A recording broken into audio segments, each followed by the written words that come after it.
사무엘상 14장 요나단의 용맹. 소 제목입니다. 요나단이 블레셋 초소를 기습적으로 공격하다. 14장 1절에서 15절. 각각 게바와 믹마스에 진을 친 이스라엘 군대와 블레셋 군대 두 진영 간에는 대략 3km가 떨어져 있었고 각 진영 앞에는 여러 초소들이 있었다. 두 진영 간에는 얼마간 소강 국면이 유지되었다. 하루는 사울 왕의 아들 요나단이 부관 병사에게 말한다. 우리가 건너편에 있는 블레셋 초소로 건너가 몰래 습격하자. 왕께 먼저 허락을 받아야 하지 않을까요? 아니다. 너는 나만 따라오너라. 자, 가자. 요나단은 괜찮다며 왕에게 알리지 않고 진영을 빠져나왔다. 사울 왕은 기브와 외곽 지역에 미구론에 있는 석류나무 아래에 600명의 군사들과 함께 진을 치고 있었다.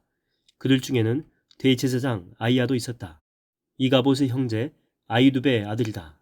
또 아이두브는 비느하스의 아들이었는데 비느하스는 실로에서 대제사장 직분을 수행하던 엘리의 아들이다. 사울 왕과 함께 있던 이스라엘 군사들은 누구도 요나단이 진영에서 빠져나간 사실을 알아차리지 못했다.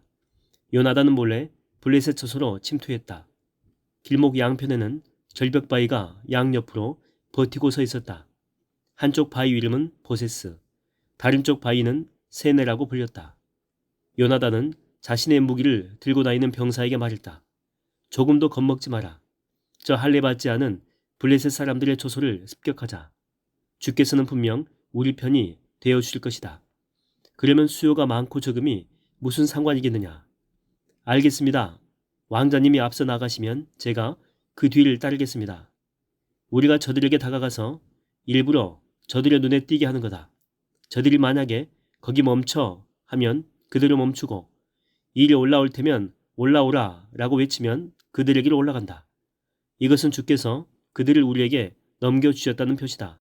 요나단과 부관 병사가 미리 짜둔 작전대로 자신들의 정체를 드러내자 블레셋 초소의 군사들이 그들을 발견하고 소리친다. 저것 봐라. 히브리 놈들이 숨어있던 구덩이에서 기어나와 이리로 올라오고 있다. 그들은 요나단과 병사를 향해 외쳤다. 올라올 테면 올라와봐. 우리가 한 수 가르쳐주지. 요나단이 바위 언덕을 기어오르자 부관 병사도 뒤따라 올라갔다. 설마 하니 가파른 바위 언덕을 기어올라와 공격하려곤 전혀 예상치 못한 블레셋 군사들은 크게 당황했다. 블레셋 군사들은 올라오라는 자신들의 호통에 겁을 집어먹고 그들이 구덩이로 다시 숨어들 줄로 생각했던 것이다. 요나단과 부관 병사는 블레셋 군사들과 접전을 벌였다. 그 결과 한 쌍의 소가 반나절 동안 갈아엎을 만한 땅 안에서 무려 20여 명을 죽였다. 고대 중군동에서는 면적을 계산할 때에 한 쌍의 소가 하루 동안에 갈 수 있는 분량인 1에이커, 대략 4제곱킬로미터라고 합니다. 이것을 기준 단위로 삼았다. 따라서 반나절 동안 갈아엎을 만한 땅은 한 쌍의 소가 반나절 동안에 밭을 갈 수 있는 분량으로 대략 2분의 1에이커, 2제곱킬로미터의 면적이다. 요나단은 초인적인 용맹무쌍함을 발휘해서 단시간 내에 20여 명이나 죽였다. 그러자 하나님께서 보내신 무시무시한 공포가 블레셋 진영을 일순간에 덮쳤다. 혼비백산한 블레셋 군사들은 우왕좌왕, 허둥지둥 어쩔 줄 몰라 했다. 소 제목입니다. 이스라엘 군대가 블레셋 군대를 격파하다. 14장 16절에서 23절. 베냐민 지파 지역의 기브아에서 적진의 망을 보고 있던 이스라엘 파수꾼들. 그들은 블레셋 진영에서 군사들이 사방으로 이리저리 흩어지는 것을 보았다. 그 사실은 즉각 사울 왕에게 보고된다. 폐하, 누군가가 블레셋 진영을 습격한 듯합니다. 블레셋 진영이 심하게 요동치고 지금 블레셋 군사들이 허둥대며 사방으로 도망치고 있습니다. 무엇이 그게 사실이냐? 파수꾼의 보고를 받은 깜짝 놀란 사울왕. 이스라엘 군사들을 소집해서 조사해보니 요나단과 부관 병사가 없어진 사실이 밝혀졌다. 왕은 대제사장 아이야에게 에봇을 가져오게 했다. 에봇은 흉패 아래에 받쳐 입는 대제사장의 의복 가운데 하나로 조끼처럼 팔 부분이 없으며 앞치마처럼 무릎까지 내려오는 옷이다. 그 에봇의 주머니 안에는 우림과 둠밈이라고 하는 제비뽑기 도구가 들어있었다.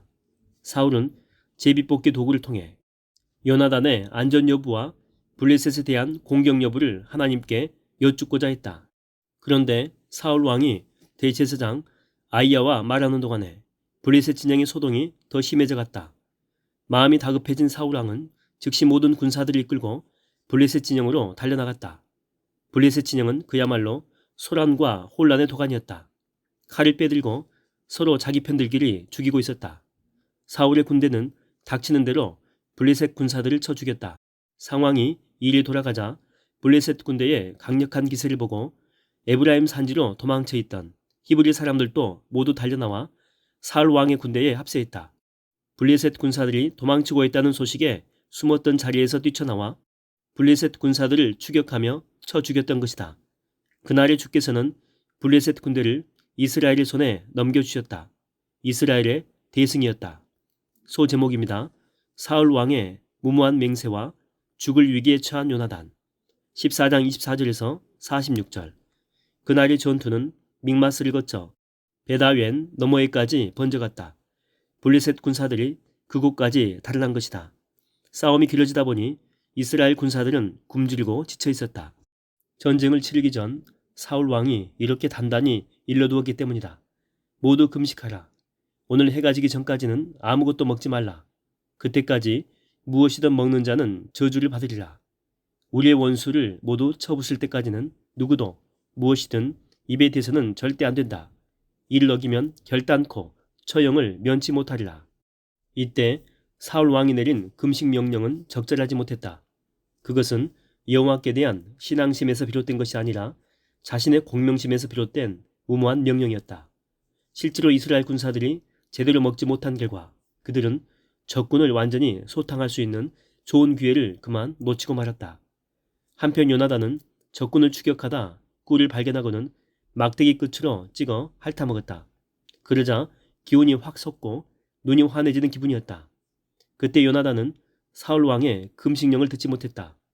이스라엘 군사들은 요나단이 꿀을 찍어 먹는 것을 보고는 크게 당황했다. 왕자님, 왕께서 우리에게 맹세시키시기를 해지기 전까지는 무엇이든 먹어서는 안 된다. 이를 어기는 자는 저주를 받고 처형될 것이다 라고 했습니다.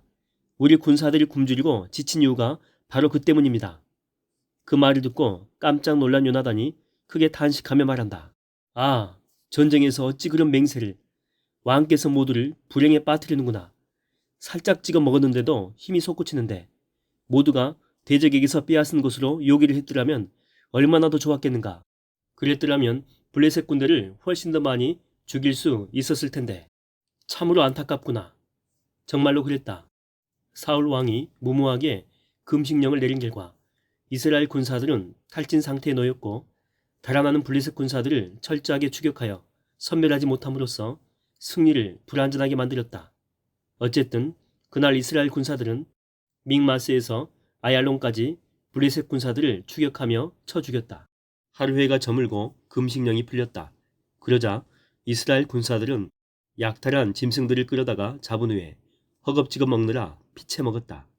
고기를 피채 먹는 행위는 율법의 엄격한 금지 조항이었다.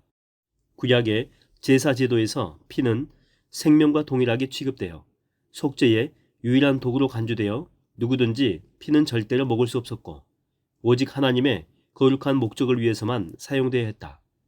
부하의 보고를 접한 사울 왕은 벌쩍 뛰었다. 고기를 피채 먹고 있다고? 저런, 죽게 죄를 지었다. 큰 돌 하나를 굴려오느라. 사울 왕의 명령에 따라 군사들이 힘을 합쳐 큰 돌 하나를 굴려서 가져왔다. 소와 양을 이리로 끌고 와서 이 돌 위에서만 잡아먹도록 하라. 누구든지 피채 고기를 먹어서 죽게 죄를 지으면 안 된다. 그날 밤 이스라엘 군사들은 사울 왕의 명령에 따라 약탈한 짐승들을 큰 돌 있는 데로 끌고 와서 거기에서 잡아먹었다. 이때 사울 왕은 주께 제단을 쌓았다. 제단을 쌓은 후에 사울 왕이 말한다. 자, 모두 음식을 배불리 먹어 기운을 차렸으니 오늘 밤에 블레셋 군사들을 추격하여 내일 해가 뜰 때까지는 한 사람도 남기지 말고 모조리 쳐 죽이자. 대제사장 아이야가 사울 왕에게 말한다. 폐하, 이 일에 대해서 하나님께 여쭈어 보는 것이 어떨지요? 좋소, 그리하시오. 아이야가 에봇 속에 우림과 둠밈으로 하나님께 여쭈었다. 그러나 아무런 응답이 내려오지 않았다. 요나단이 왕의 금식령을 어겼기 때문이다. 비록 사울 왕이 경솔하고 어리석게 맹세했어도 어디까지나 그 맹세는 여호와의 이름으로 된 것이다. 사울 왕이 크게 흥분하며 소리친다. 누군가 주께 죄를 범한 것이 틀림없다. 살아계신 주 앞에 맹세하건대 그가 누구인지 밝혀지면 내 아들 요나단이라도 필히 처형하고 말리라. 이스라엘 군사들은 침묵했다. 요나단이 장본인이라는 것을 알았지만 모두가 침묵했다. 범인을 가리기 위해 제비뽑기가 시행되었다. 왕과 요나단은 한편에, 나머지 이스라엘 군사들은 다른 편에 섰다. 제비를 뽑자 사울과 요나단 쪽이 뽑히고 나머지는 결백하다는 것이 밝혀졌다. 사울 왕은 당황한 기색이 역력했다. 그러나 왕의 채통을 지키며 근엄하게 말한다. 어서 제비를 뽑아 나와 요나단 중에 누가 범인인지를 최종적으로 가려라. 대제사장이 제비를 뽑으니 요나단이 걸렸다. 요나단이 사실을 숨김없이 자백하자 그 말을 듣고 있던 사울 왕이 침통한 어조로 말한다. 요나단 어쩔 수 없구나. 너를 살린다면 내 맹세를 스스로 깨트리는 일이 되므로 주께서 내게 천벌을 내리실 것이 아니냐. 사울 왕은 정말로 요나단을 죽이려 했다. 이는 사울이 자기의 공명심과 독선에 스스로 빠져버린 어리석인 행위다. 요나단은 사울 왕이 맹세로 발한 금식령을 일부러 어긴 것이 아니다. 그 명령을 듣지 못했기에 알지 못하고 음식물을 취했을 뿐이다. 이런 경우 율법에 따르면 합당한 희생제물로 하나님께 속건제를 드리면 용서받을 수 있었다. 그래서 모든 군사들이 마치 자신의 일양 왕에게 간청한다. 폐하, 고정하소서. 왕자님은 오늘 싸움에서 큰 전과를 올렸습니다. 왕자님의 머리카락 하나조차도 땅에 떨어뜨려서는 안 됩니다. 왕자님을 죽여선 절대로 안 됩니다. 통촉하소서. 모든 군사들이 하나같이 입을 모아 적극적으로 말렸다. 만일 요나단을 처형하면 무슨 일이라도 터질 것 같은 분위기였다. 그러자 왕도 더 이상 고집을 피울 수 없었다. 그리하여 요나단은 겨우 처형을 면했다. 그날 사울 왕은 이 같은 일로 인해 더 이상 블레셋 군사들을 뒤쫓지 않았다. 그러자 블레셋의 패잔병들도 목숨을 건져 자기들 땅으로 돌아갔다.